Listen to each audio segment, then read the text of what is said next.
जय गुरु. मी प्रतीक झाडे आणि माझे सर्व सहकारी नेहमीप्रमाणेच आम्ही या आमच्या गावच्या स्मशानभूमीमध्ये येत असतो आणि इथे आल्याच्यानंतर इथे आपल्याकडून जे काही होते श्रमदान करणं होते ते श्रमदान केल्या जाते. आज त्याच श्रमदानरूपी कार्यासाठी इथे आल्याच्यानंतर जे आम्ही आज वृक्षारोपण केलं, तुम्ही खाली व्हिडिओमध्ये बघत असाल की त्यामध्ये आम्ही आज वृक्षारोपणामध्ये आंब्याच्या झाडाची लागवड केली आहे.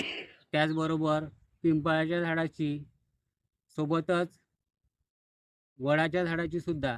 कारण का खरोखर आज कुठेतरी आपल्याला आपल्या देशी झाडांची खूप गरज आहे. कारण का आपले देशी झाड ज्या प्रमाणात आपल्याला ऑक्सिजन देतात, ज्या प्रमाणात आपल्याला शांत आणि थंड सावली देतात, म्हणून आज कुठेतरी आपल्या देशी झाडाची आज खूप मोठ्या प्रमाणामध्ये कत्तल होत आहे आणि आज आपल्याला जर आपला निसर्ग वाचवायचा असेल खऱ्या अर्थाने, तर आज आपल्याला आपल्या देशी झाडांची खूप गरज आहे. म्हणून मित्रांनो, आज या ठिकाणी आदरणीय ढगेश्वररावजी मून यांच्याकडून आम्हाला या कार्यामध्ये त्यांच्याकडून झाडं मिळालेली आहेत. त्यांनी आम्हाला या ठिकाणी वृक्ष लागवडीसाठी 6 झाडं दिलेली आहे.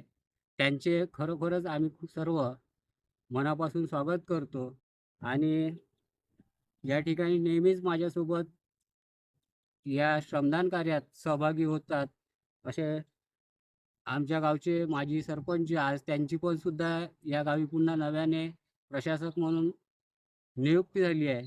तसेच आमच्या सोबतच आदरणीय ॲडव्होकेट दिलीपरावजी बाराते, आमचे ग्रामपंचायतचे कर्मचारी हरिभाऊजी सुद्धा, म्हणजे ज्यांना खरोखरच या श्रमदान कार्यात किंवा आपल्या गावासाठी आपण काहीतरी चांगलं कार्य केलं पाहिजे.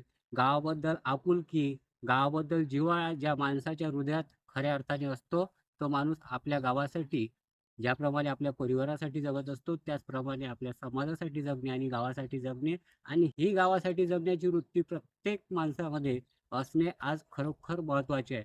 कारण का तरच आपलं गाव खऱ्या अर्थाने आदर्श गाव निर्माण होऊ शकते आणि या कार्यामध्ये यासाठी प्रत्येक माणसाने, प्रत्येक नागरिकाने या कार्यात जुळावे, अशी या ठिकाणून मी सर्व ग्रामस्थांना, नागरिकांना विनंती करतो, की आपणही या आणि या कार्यात जुळा आणि आपल्या गावाला एक आदर्श ग्राम निर्माण करा.